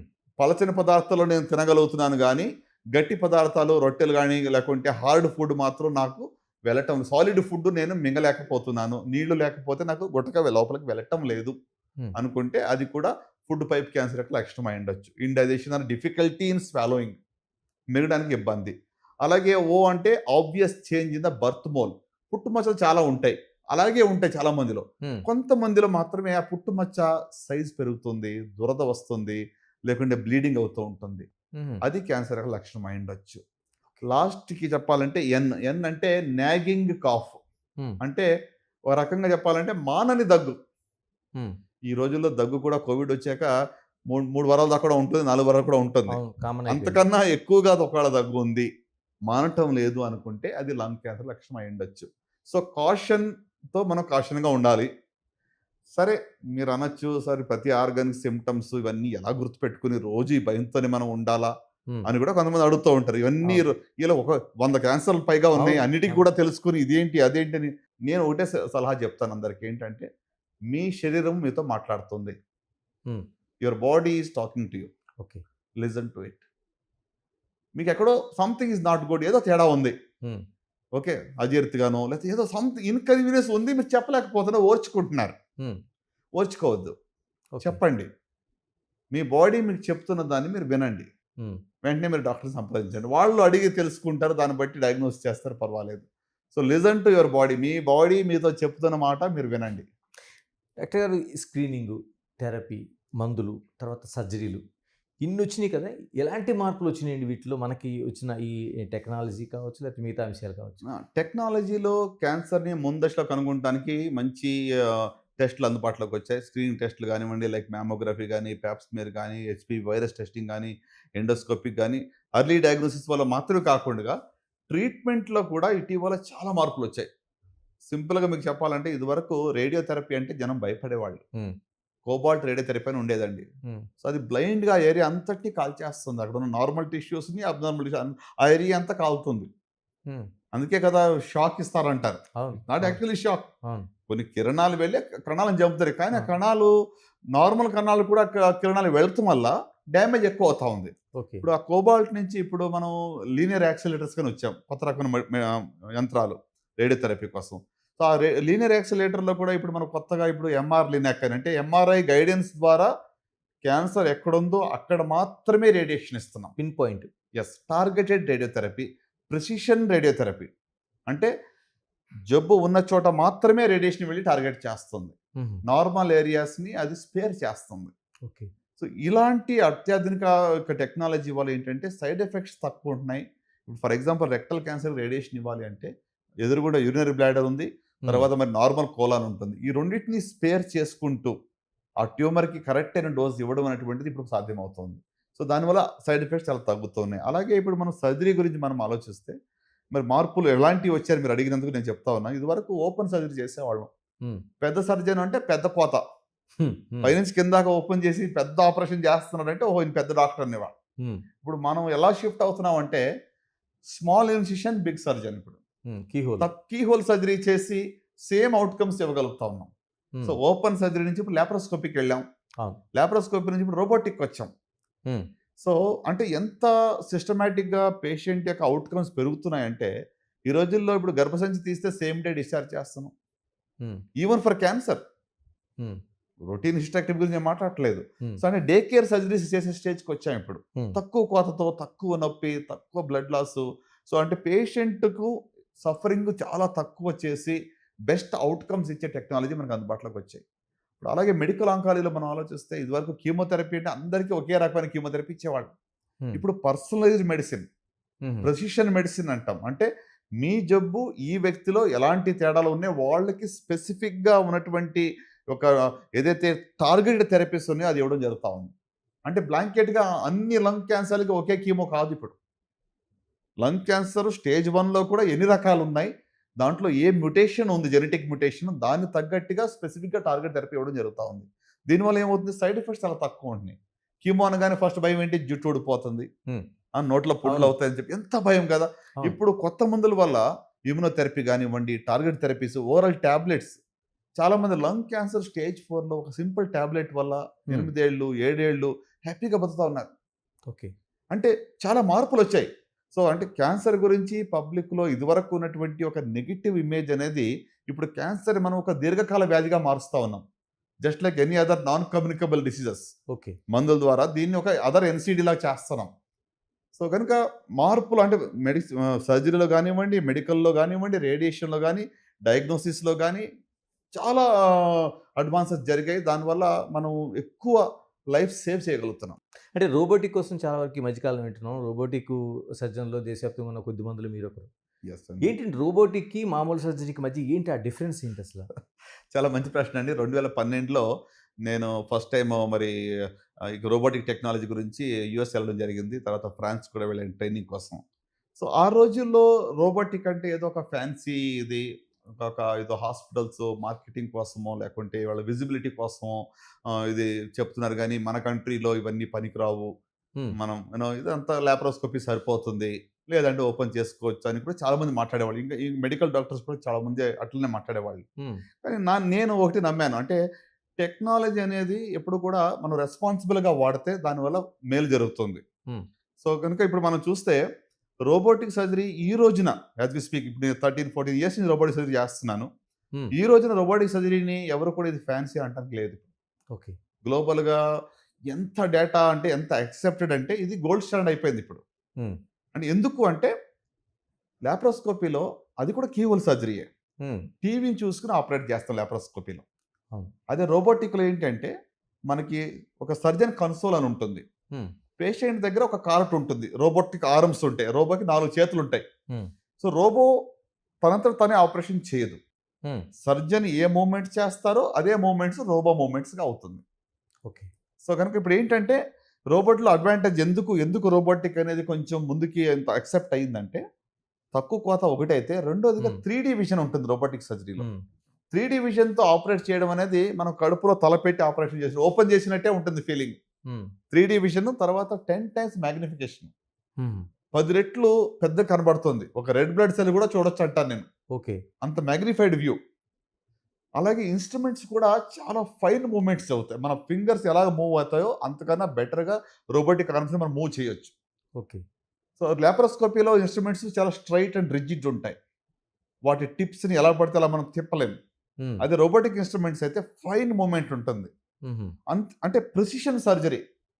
అంటే బ్లీడింగ్ లేకుండగా యాక్యురేట్‌గా క్లియరెన్స్ చేయడానికి రోబోటిక్ సర్జరీ హెల్ప్ హెల్ప్ చేస్తుంది. So, blood less surgery, less infections, less ICU stay, less hospitalization, early recovery to go back to work. మన పనికి మనం త్వరగా వెళ్ళిపోవచ్చు. ఇవన్నీ కూడా ల్యాప్ కన్నా కూడా బెటర్‌గా ఉంది. అది నేను చెప్పేది. ఓకే. ఓపెన్‌తో నేను కంపేర్ చేయట్లేదు. లాప్రోస్కోపీ వర్సెస్ రోబోటిక్ మాట్లాడితే కూడా ఖచ్చితంగా రోబోటిక్ అనేది ఔట్ స్కోర్స్ లాప్రోస్కోపీని చాలా పారామీటర్‌లో ఔట్ స్కోర్ చేస్తుంది. సో, ఈ రోజుల్లో రోబోటిక్ సర్జరీ అంటే computer in the operating theatre. హ్మ్. ఓటీలో కంప్యూటర్ సిస్టమ్ తెచ్చినాడు అంతే. ఎందుకంటే సర్జరీ స్టిల్ సర్జరీ చేస్తున్నాడు. ఇది ఆటోమేటెడ్ సర్జరీ కాదు. హ్మ్. రోబో తనంతట తానే చూసుకొని చేసే రోజులు ప్రస్తుతానికి ఇప్పటికి రాలేదు. ఇంకొక 10, 20 సంవత్సరాలు కూడా రావని నేను అనుకుంటున్నాను. ఎందుకంటే అది అంత స్టేజ్‌కి మనం ఇంకా పోలేదు. ఇది రోబోటిక్ అసిస్టెడ్ సర్జరీ. హ్మ్. సో, దీన్ని టెక్నాలజీ మనకు హెల్ప్ చేస్తుంది. ఎక్కడ తప్పులు జరుగుతున్నాయి, ఎక్కడ మిస్టేక్ అయింది, పోయిన సర్జరీలో ఏం మిస్టేక్ చేసాం అనేది మెషిన్ మనకు చెప్తోంది. సో, యూ కెన్ ఇంప్రూవ్ అవ్వడానికి ఛాన్స్ ఉంది. ఇప్పుడు ఎయిర్‌లైన్స్‌లో ఎట్లా ఉంటుంది? ఒక చిన్న ప్రాబ్లమ్ ఎక్కడైనా జరిగితే మొత్తం ప్రపంచంలో అన్ని ఎయిర్‌లైన్స్ షేర్ చేసుకుంటారు. హ్మ్. ఏమంటే అవును. అందరూ లెర్నింగ్స్ ఉంటుంది. అంటే ఎందుకు సేఫ్టీ ఇంపార్టెంట్. అలాగే రోబోటిక్ సర్జరీలో కూడా మనము highest care to the patient. పేషెంట్‌కు బెస్ట్ కేర్ ఇవ్వడానికి మనమే సెల్ఫ్ లెర్నింగ్ కూడా అది మనకు చూపిస్తా ఉంటది. అలాంటి టెక్నాలజీ అందుబాటులో వచ్చింది. సర్జరీ చేసేటప్పుడు గైడెన్స్ వస్తా ఉంది. ఎక్కడికెళ్ళాలి? ఎక్కడికెళ్ళొద్దు?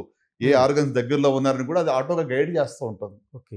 అంటే టెక్నాలజీ యొక్క ఇమ్మర్షన్ ఎస్పెషల్లీ ఆర్టిఫిషియల్ ఇంటెలిజెన్స్ ఇవన్నీ కూడా రావడం వల్ల మనకి better outcome to the patient అనమాట. అంటే టెక్నాలజీని వద్దు అనుకుంటే మనం ఏం చేయలేం.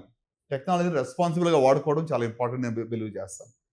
ఇనిషియల్‌గా ఇది వచ్చినప్పుడు కూడా నేను చాలా మందికి అదే చెప్పాను. ఇప్పుడు it is become people are accepting now. Hmm. ఇప్పుడు ఎలాంటి డిబేట్ లేదు. రోబో మంచిదా కాదని ఎవరు అంటలేదు. ఒబీస్ అవును. ఉన్నవాళ్ళు, రిస్క్ ఫ్యాక్టర్స్ ఉన్న వాళ్ళకి కొన్ని క్యాన్సర్‌లో ప్రత్యేకంగా రోబోటికే బెస్ట్.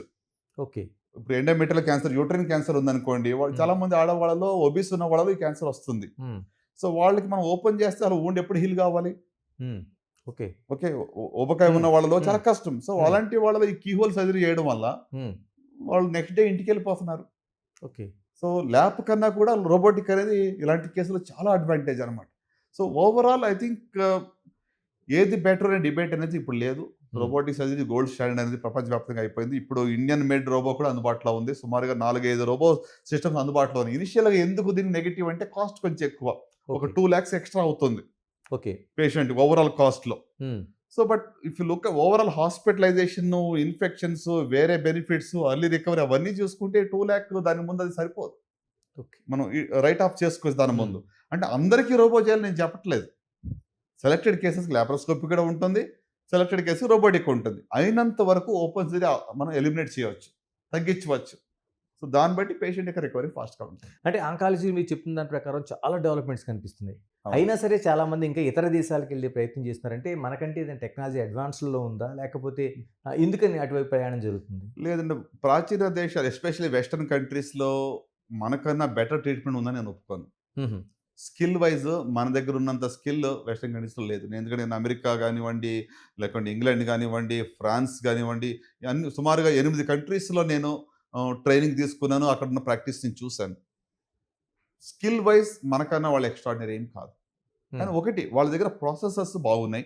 హుహు. రైట్. ఒక సిస్టమాటిక్ ప్రాసెస్ గుండా వెళ్తారు. బట్ ఇప్పటికి కూడా హెల్త్ కేర్ మన దగ్గర ఉన్నంత కంఫర్ట్ అక్కడ లేదు. హ్మ్. మీకు డాక్టర్‌ని మీరు కలవాలంటే 24 అవర్స్ లేకపోతే అవును. 48 అవర్స్‌లో మీకు డాక్టర్ అందుబాటులో ఉంటారిక్కడ. మీరక్కడ ఒక అపాయింట్‌మెంట్ తీసుకోవాలంటే కొన్ని నెలలు పడుతుంది. లేదా ఏదో మరీ తప్పని పరిస్థితి ఎమర్జెన్సీ అంటే అంత ఎమర్జెన్సీ ఇండికేషన్ ఉంటే డైరెక్ట్గా ఈఆర్కి వెళ్ళాలి, ఎవరు చూస్తారో తెలియదు. హ్మ్. సో హెల్త్ కేర్ కాస్ట్స్ కూడా మనకన్నా 10 to 15 టైమ్స్ మోర్ ఎక్స్పెన్సివ్. అది స్కిల్ వైజ్ ఎక్స్ట్రాడినరీ కాదు, మందులు అన్ని చోట్ల అందుబాటులో ఉన్నాయి. హ్మ్. ఒకటే వాళ్ళ దగ్గర ఏంటంటే క్లినికల్ రీసెర్చ్ అనేది కొంచెం ఎక్కువగా జరుగుతూ ఉంటుంది. ఓకే. సో కొత్త ట్రయల్స్ కానీ కొత్త మందులు ఏమైనా అందుబాటులో ఉంటే వాటి యొక్క ట్రయల్స్ ఎన్రోల్మెంట్ కూడా అక్కడ బాగా జరుగుతుంది. వాటిలో పాల్గొనే వాళ్ళకి మంచి ఆప్షన్ అది మనకన్నా. అదర్వైజ్ ట్రీట్మెంట్కి సంబంధించి ఎలాంటి మార్పులు అక్కడికి ఇక్కడికి లేవు. ఇక కాస్ట్ వైడ్‌గా చూసుకుంటే మ్మ్. క్యాన్సర్ అనగానే ఒక కుటుంబం కుదేలైపోయే పరిస్థితులు ఈరోజు కనిపిస్తున్నాయి. కరెక్ట్. అంటే అది ఎర్నింగ్ చేసే వ్యక్తి కావచ్చు, లేకపోతే మిగతా వాళ్ళు ఆయనకి క్యూర్ చేయడం కోసం పడే కష్టం కావచ్చు. ఎందుకని ఆ కాస్ట్ వైడ్‌గా మన కిందకి రాలేమా? లేకపోతే ఇప్పుడు ఉండే దాంట్లో అలాంటి పరిస్థితి కొనసాగుతుందా? ఆ, లేదండి, అంటే మీరు అడిగిన ప్రశ్న చాలా రిలవెంట్. ఎందుకంటే క్యాన్సర్తో కుటుంబం అంతా కూడా ఇబ్బంది పడిపోతూ ఉంది. హ్మ్. సో ఫైనాన్షియల్ టాక్సిసిటీ అంటాం దీన్ని. హ్మ్. క్యాన్సర్ కేర్లో ఇప్పుడు దీనికి కూడా అగైన్ లింక్ ఏంటంటే స్టేజ్. ఓకే. ఎర్లీ స్టేజ్లో ఉంటే ఏదో ఒక ట్రీట్మెంట్ సరిపోతుంది, సర్జరీ కానీ రేడియేషన్ కానీ లేకపోతే మెడిసిన్ కీమోథెరపీ కానీ. హ్మ్. అదే ఇప్పుడు లేట్ స్టేజ్లో వస్తే ఒక ఆల్ ద 3 సర్జరీ చేయాలా, కీమో ఇవ్వాలా, రేడియేషన్ ఇవ్వాలి. హుహు. సో కాస్ట్ పెరుగుతుంది కదా అన్ని మొడాలిటీస్ ఇచ్చినప్పుడు. అవును. సో అందుకే ఫైనాన్షియల్ టాక్సిటీ అనేది క్యాన్సర్లో ఖచ్చితంగా ఉంది కాబట్టి ఎర్లీ డయాగ్నోస్ చాలా ఇంపార్టెంట్ ఒకటి. రెండోది నేను ప్రేక్షకులకు చెప్పాల్సిన మెసేజ్ ఏంటంటే హెల్త్ ఇన్సూరెన్స్ అనేది చాలా ఇంపార్టెంట్. అవును. అన్ని సెక్టార్‌లో కూడా ఇప్పుడు అది కనిపిస్తుంది. చాలా ఇంపార్టెంట్. అంటే మీరు నాకు అంత బాగున్నాలే నాకెందుకు అని అనుకోవద్దు. మీ కుటుంబం ఫ్యామిలీ ప్యాక్ తీసుకోనండి, మంచి కవరేజ్ పెట్టుకోనండి. సో దట్ అంటే ఎలాంటి రెస్ట్రిక్షన్స్ లేని కవరేజ్కి వెళ్ళండి. హెల్త్ ఇన్సూరెన్స్ కానీ దేనికి ఖర్చు పెడతాం, మనం సంపాదించి దేనికోసం? మన అవును. ఆరోగ్యంకి ప్రాబ్లం అంతే కదా. వచ్చినప్పుడు మనం పరిగెత్తి టెన్షన్ పడేదానికి బదులుగా కరెక్టే. హెల్త్ ఇన్సూరెన్స్కి అసలు నెగ్లెక్ట్ చేయకూడదు. చాలా సార్లు స్కీమ్స్ ఉన్నాయి కదా అని అనుకుంటూ ఉంటారు. వాటి మీద డిపెండ్ కాకండి. మీరు అర్నింగ్ చేయగలిగి కట్టగలిగితే మీరు హెల్త్ ఇన్సూరెన్స్ మంచిగా తీసుకోవడం మంచిదని నా ఉద్దేశం. ఇక ఏఐ కోసం మాట్లాడారు. అన్ని మ్మ్. సెక్టార్‌లు కూడా ఏఐ కోసం మాట్లాడుకుంటున్నాం. రైట్. ఆంకాలజీలో ఎటువంటి మనకి ప్రయోగాలు జరుగుతున్నాయి? ఎంత తొందరగా మనకి ఇంకా లేటెస్ట్‌గా అందుబాటులోకి రాబోతుంది? ఎలాంటివి రాబోతున్నాయి? ఏఐ ఎట్లా ఉందంటే ప్రపంచాన్ని అది కుదిల్చి వేస్తుంది. హ్మ్. మనం అనుకున్న దానికంటే ఫాస్ట్‌గా వస్తుంది. హ్మ్. మనం ఊహించిన దానికంటే ఇంకెప్పుడో వస్తుందో చూద్దాం అనుకునే దానికంటే ఫాస్ట్‌గా వస్తుంది. ఇప్పుడు ఇందాక మనం మాట్లాడుకున్న రోబోటిక్ సర్జరీలో ఆర్టిఫిషియల్ ఇంటెలిజెన్స్. హ్మ్. సో ఏఐ ద్వారా ఏమవుతుంది, ఒక సర్జన్ చేసిన వీడియోస్ అన్ని కూడా ఏఐ అనలైజ్ చేస్తుంది. హుహు. ఇప్పుడు నేనొచ్చి ఆపరేషన్ అయిపోయిన తర్వాత బయటకొచ్చి చాలా కష్టంగా ఉందండి ఈ ఆపరేషన్ అని చెప్పాననుకోండి, మీకేం తెలుస్తుంది? అంతే కదా! ఆ! నిజంగా కష్టంగా ఉందా? నాకు కష్టంగా ఉందా? ఆ! వేరే సర్జన్‌కి అది కష్టంగా ఉందా? ఎలా తెలుస్తుంది? కరెక్టే. సబ్జెక్టివ్ కదండీ! అవును. సో అంటే ఆబ్జెక్టివ్‌గా మన పర్ఫార్మెన్స్‌ని ఎవరు అసెస్ చేయట్లేదు. హ్మ్. అదే ఇప్పుడు ఆర్టిఫిషియల్ ఇంటెలిజెన్స్ ఏం చేస్తది? మీరు చేసిన సర్జరీ యొక్క వీడియోని అనలైజ్ చేస్తుంది. స్టెప్ బై స్టెప్, ఈ స్టెప్ ఎంత టైం తీసుకున్నావు, ఎలా చేసావు అనేది మొత్తం అనలైజ్ చేసిందనుకోండి. హ్మ్. ఒక స్కోరింగ్ ఇస్తే తెలిసిపోతుంది కదా! కరెక్టే. అంటే over a period of time are you improving or are you doing a better job or not తెలిసిపోతుంది దాంట్లో. హ్మ్. సో అంటే అట్లా అసెస్మెంట్, సెల్ఫ్ అసెస్మెంటే కాకుండా పేషెంట్‌కి కూడా మనం బెటర్ కేర్ ఇవ్వడానికి టెక్నాలజీ హెల్ప్ చేస్తుంది. So artificial intelligence for example ఇప్పుడు రేడియాలజీలో ఉందనుకోండి. ఎక్స్‌రే గాని, సీటీ స్కాన్ గాని, ఎంఆర్ఐ గాని, పెట్ స్కాన్ గాని AI can read better. 40% better outcomes AI can give అండి. అంటే మనం కళ్ళతో చూసేదానికంటే టెక్నాలజీ మరి పిక్సెల్ కూడా అది బాగా చూసి ఎక్కడైతే తేడా ఉందో అది పిక్ చేసుకోగలదు. సో రేడియాలజీలో ఆర్టిఫిషియల్ ఇంటెలిజెన్స్ ముందుగా రాబోతా ఉంది. ఆల్రెడీ హ్మ్. చాలా సెంటర్‌లో రేడియాలజీకి ఏఐ వచ్చేసింది. హ్మ్. అలాగే ఇప్పుడు పెథాలజీ ఉంది. హ్మ్. స్లైడ్స్ అవును. మైక్రోస్కోప్‌లో చూడాలి. ఏఐ చాలా వరకు యాక్యురేట్ డయాగ్నోసిస్ ఇవ్వగలుగుతుంది. ఓకే. ఇప్పుడు మేము చేసే స్క్రీనింగ్ క్యాంప్స్ రూరల్‌లో మన ఫౌండేషన్ ద్వారా చేసే పనుల్లో హ్మ్. అక్కడెక్కడో సర్వైకల్ క్యాన్సర్‌కి పాప్ స్మియర్ తీసి, స్లైడ్స్ రెడీ చేసి, వాటిని హైదరాబాద్‌కి తెచ్చి ఇక్కడ ల్యాబ్‌లో ఇచ్చి రిపోర్ట్ ఇవ్వాలంటే 2, 3 వీక్స్ పడుతుంది. హ్మ్. మనం అక్కడే స్లైడ్ చేసి, అక్కడే మనం ఏఐ ద్వారా రీడ్ చేయగలిగితే డాక్టర్ లేకుండగా ఎంత మార్పండి అది. ఇట్స్ అంతే ఆల్రెడీ కదా! హ్యాపెనింగ్. సో డిజిటల్ పెథాలజీ వస్తుంది. దాంట్లో ఏఐ బిగ్ టైమ్ వస్తుంది. అలాగే ఇప్పుడు మన రేడియోథెరపీ ప్లానింగ్‌లో గాని, సర్జరీ ప్లానింగ్‌లో గాని ఆర్టిఫిషియల్ ఇంటెలిజెన్స్ వస్తుంది. అలాగే క్లినికల్ వర్క్ ఫ్లోస్ పేషెంట్‌తో ఎంగేజ్ చేయడానికి, అంటే ఇప్పుడు ఈరోజు ఆపరేషన్ ఉంది, ఏమేమి చేయాలి, ఏం చేయొద్దు, ఎప్పుడు రావాలి, ఏం తినాలి, ఏం తినొద్దు, ఎలాంటి ఫిజియోథెరపీ చేయాలి, లేకుంటే ఏ మందులు ఏసుకోవాలి. అంటే ఒక కంటిన్యూయస్‌గా ఒక గైడెన్స్ ఇవ్వడానికి ఏఐ ఏజెంట్స్ అందుబాటులో ఉన్నారు ఇప్పుడు. ఫిజియోథెరపీ ఏఐ ఏజెంట్స్, హ్మ్. మెడిసిన్స్ ఫాలో అప్ చేయడానికి ఒక ఏఐ ఏజెంట్స్. ఇలాంటివి ఆల్రెడీ చాలా వరకు ముందు వచ్చేసినాయి. కొన్ని రోజుల్లో మనం ఏఐ ఏజెంట్స్‌తో పని చేస్తాం. ఓకే. అంటే మనకి కేర్ గివర్‌కి చాలా వరకు అది హెల్ప్ అవుతుంది. హ్మ్. అంత స్ట్రెస్ మనకు అయ్యో! ఈ టాబ్లెట్ మర్చిపోయిన భయం లేదు. హ్మ్. అది గుర్తు చేస్తుంది మీకు. తీసుకున్న దాకా వదిలిపెట్టదు. సో, డెఫినెట్‌గా అంటే మనం అనుకున్న దానికంటే ఫాస్ట్‌గా ఏఐ రాబోతుంది. ఇది కూడా ఎలాగంటే ఇందాక రోబోట్ గురించి చెప్పాను కదా! వచ్చినప్పుడు అందరూ నెగెటివ్‌గా చూసారు. హ్మ్. ఇప్పుడు ఏఐ కూడా ఏంటంటే దీంట్లో కూడా ఎథికల్ కన్సర్న్స్ ఉన్నాయి. అవును. ఎవరి రెస్పాన్సిబిలిటీ అని తెలీదు. అవును. ఈక్విటీ అందరికీ అందుబాటులో ఉంటుందని తెలీదు. సో హ్మ్. దేర్ ఆర్ సో మెనీ చాలా సోషల్ కన్సర్న్స్ ఉన్నాయి. అయినప్పుడు కూడా దీన్ని రెస్పాన్సిబుల్‌గా మనం వాడుకుంటే దీనివల్ల మేలు జరుగుతుంది. అవును. అంటే use it responsible. It is here to stay. మనం కావాలన్నా, వద్దన్నా అది వచ్చి తీరుతుంది. ఇండస్ట్రీ పుష్ చేస్తుంది. పెద్ద పెద్ద కంపెనీస్ పెద్దగా ఇన్వెస్ట్ చేసి దాన్ని ముందుకు తీసుకొస్తున్నారు. అది యూజబుల్ అని చెప్తున్నారు. ఇప్పుడు వాట్సాప్ లేకుండా మనం ఉండగలుగుతున్నాం ఈ అంతే రోజుల్లో. కదా! అవును. So technology is here to stay. అవును. కానీ దాన్ని రెస్పాన్సిబుల్‌గా మనం వాడుకోవాలనేది నా భావన అనమాట. ఇలా ఒక్కసారి చికిత్స జరిగిన తర్వాత క్యాన్సర్‌కి హుహు. ఏ రకమైన తర్వాత లైఫ్ స్టైల్ ఎలా ఉండబోతుంది? కొన్ని క్యాన్సర్స్ మళ్ళీ తిరిగి మనకు కనిపిస్తున్నాయి అంటున్నారు. కరెక్ట్. అంటే క్యాన్సరు తిరగబడే ఛాన్స్ అనేది స్టేజ్ మీద ఆధారపడి ఉంటుంది. అందుకే రిజల్ట్స్ గురించి చెప్తాం. ఓకే. ఎర్లీ స్టేజ్‌లో ఉంటే తిరగబడే ఛాన్స్ చాలా తక్కువ. హ్మ్. స్టేజ్ 1, స్టేజ్ 2 అంటే 90% తిరిగి రాదు. ఓన్లీ హ్మ్. 10% రిస్క్. హుహు. ఓకే. ఇప్పుడు 100% రిస్క్ లేకుండా మన లైఫే లేదు కదండీ. అవును. బయటికెళ్తే 100% సేఫ్‌గా ఇంటికొస్తామని ఉందా? సో, అవును. Is as good as that for stage 1. Hmm. కానీ స్టేజ్ 3లో ఉన్నప్పుడు రిస్క్ ఆఫ్ రికరెన్స్ ఒక 20% వరకు ఉంటుంది. అందుకే ఎవ్రీ 3 మంత్స్ ఫాలో అప్‌కి రమ్మంటాం. హుహు. ఏ స్టేజ్‌లో క్యాన్సర్ ట్రీట్మెంట్ అయినా కూడా హ్మ్. 5 సంవత్సరాలు ఫాలో అప్‌కి రమ్మంటాం. 5 years. 5 years. 5 years survival rate అని అంటాం క్యాన్సర్‌లో దేనికి సంబంధించినా కూడా. 5 ఇయర్స్ సర్వైవల్ రేట్స్ ఎంత ఉంటాయని చెప్తాం. అంటే 5 ఏళ్లే బతుకుతారని కాదు. హ్మ్. 5 ఏళ్ల వరకు వాళ్ళు బాగున్నారు అంటే, జబ్బు రాలేదు అంటే ఇంక తర్వాత వాళ్ళు క్యూర్ అయినట్టుగా చెప్తూ ఉంటాం. అంటే మీ కెరియర్‌లో చాలా వరకు వేల సర్జరీలు చేసుంటారు టోటల్‌గా. అంటే టోటల్‌గా ఈ కాంప్లెక్స్ సర్జరీల్లోన ఏది పలాంది క్రిటికల్ అయింది మనకి అనుకునేది ఒకటైతే, ఒక అద్భుతం జరిగింది. ఒక మిరాకిల్ జరిగింది అనుకున్న ఘటనలేమైనా ఉన్నాయా మీ మీ లైఫ్‌లో? అయ్యో! మిరకల్స్ అయితే చాలానే జరిగినాయండి.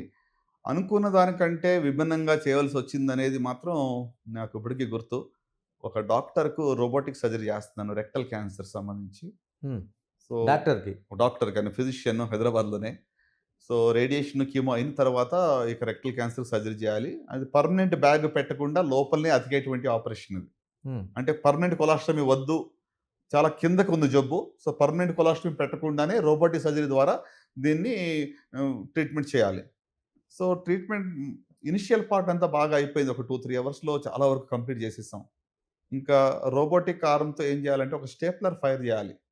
హ్మ్. స్టేప్లర్ ద్వారా ఏందంటే కోలాన్ని కట్ చేస్తాం. సో, స్టేప్లర్ అప్లై చేస్తుంటే అది ఫైర్ అవ్వటం లేదు. ఎందుకంటే అది రేడియేషన్ ఇవ్వడం ద్వారా రెక్టము థిక్ అయిపోయింది. ఆ థిక్ టిష్యూ ఉండటం వల్ల స్టేప్లర్ అసలు ఎలాంటి స్టేప్లర్ తీసుకున్నా ఫైర్ అవ్వట్లేదు. రోబో ఏ స్టేప్లర్ ఫైర్ అవ్వట్లేదు. లాప్రోస్కోపిక్ తీసుకున్నా అవ్వట్లేదు. ఏం చేసినా అవ్వటం లేదు. ఆల్మోస్ట్ 10 అవర్స్ అయిపోయింది ఆపరేషన్. ఆ! సో, ఇంక ఏం చేయాలి?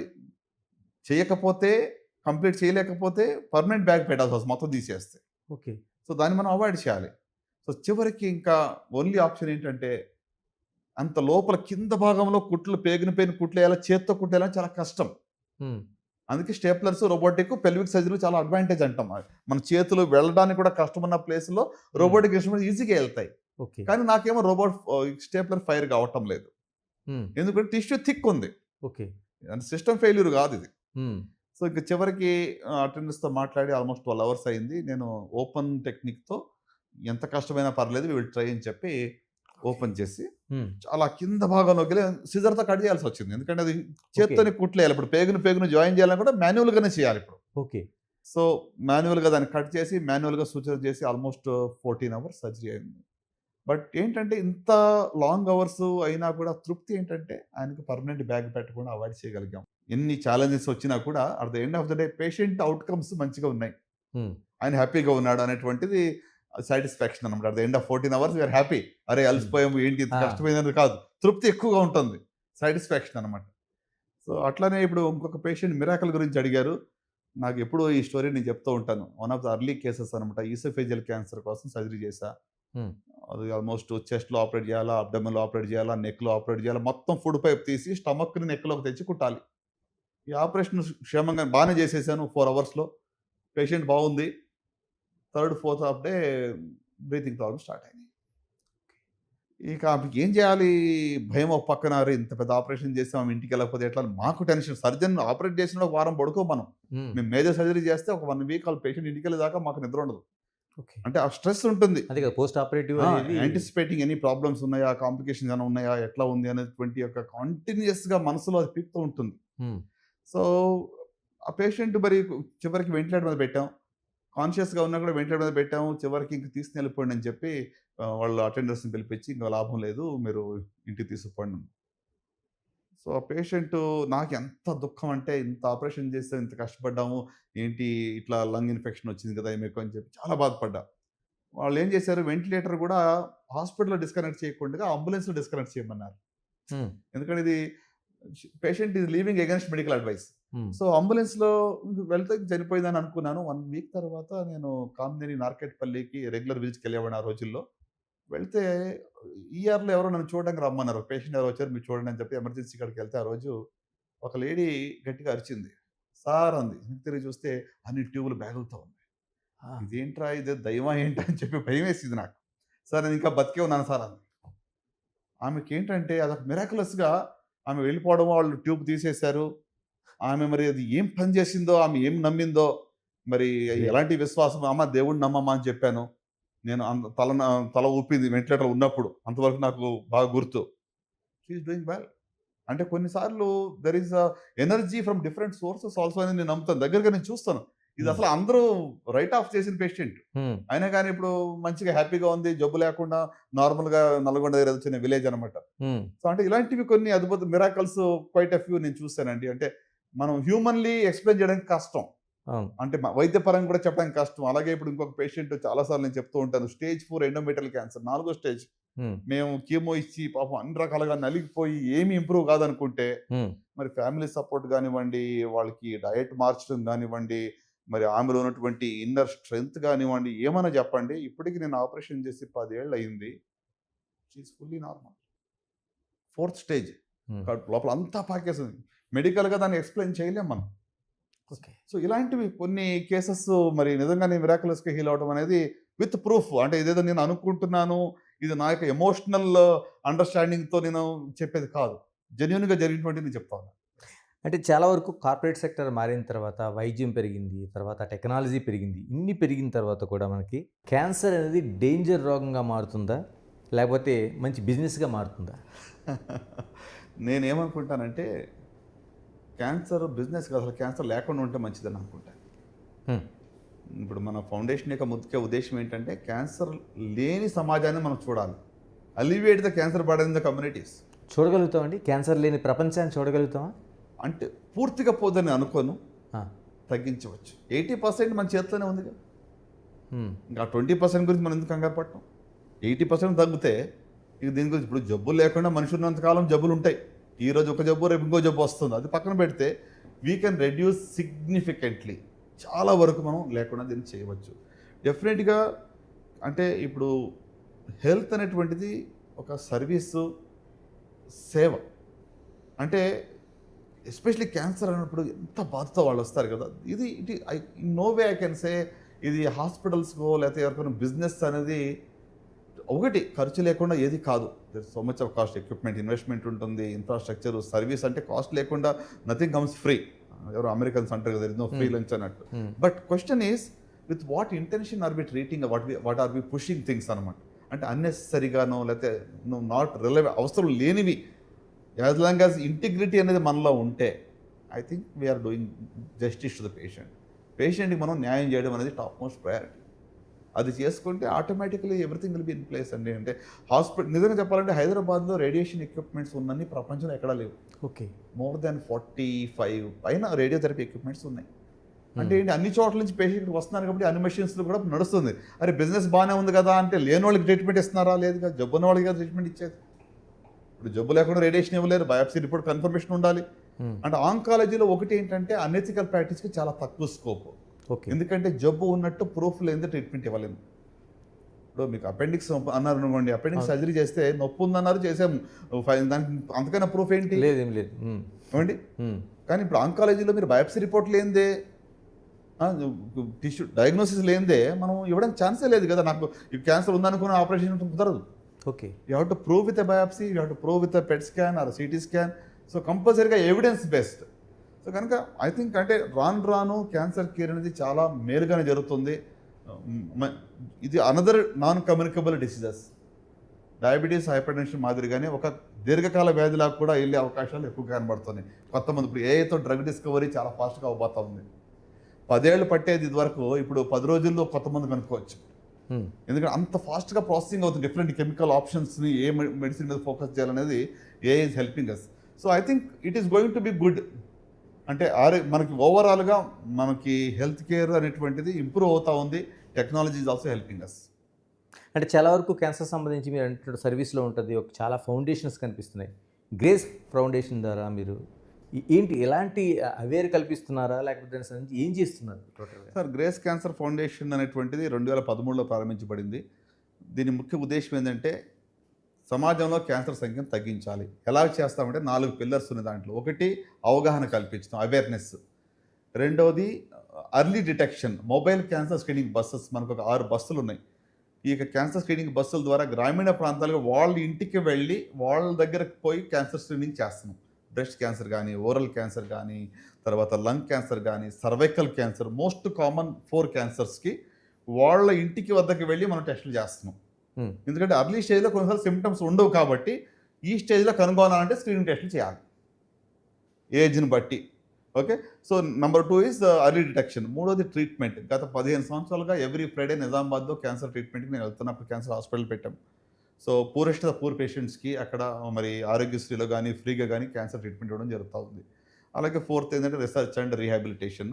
సో ఆంకాలజీలో రీసెర్చ్, డ్రగ్ డిస్కవరీ కానివ్వండి, లేకుంటే కొత్త ఎక్విప్మెంట్స్ కానివ్వండి, కొత్త ట్రీట్మెంట్ కూడా డిస్కవరీ చేస్తాం. సో ఈ 4 వర్టికల్స్ మీద పనిచేస్తాను. అవగాహన కల్పించడానికి క్యాన్సర్ రన్ అనేది మీకు సిటీలో అందరికీ తెలిసిందే. గ్రేస్ క్యాన్సర్ రన్ అనేది గత 8 yearsగా one of the most popular events.